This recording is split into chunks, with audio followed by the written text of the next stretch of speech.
Our 4-gallon coffee thermal server and dispenser.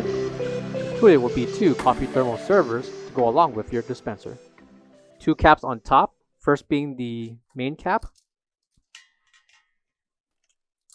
along with the center cap that can be removed to pour your hot water.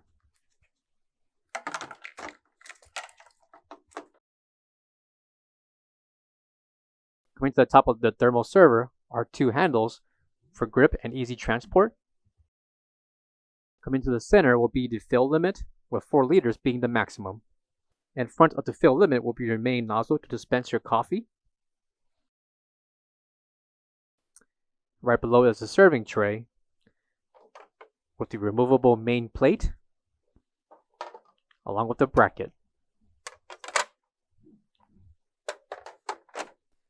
Right below will be a twist cap.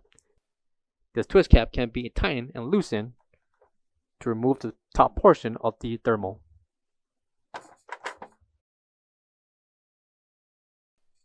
And right below is the removable kettle. Coming to the top will be the operation switch along with the light indicator. Top flip cover with the filter below to pour your hot water. Coming to the back will be the 110-120 voltage plug. For all questions, give us a call or visit our website coolerdepotUSA.com for more information on this part.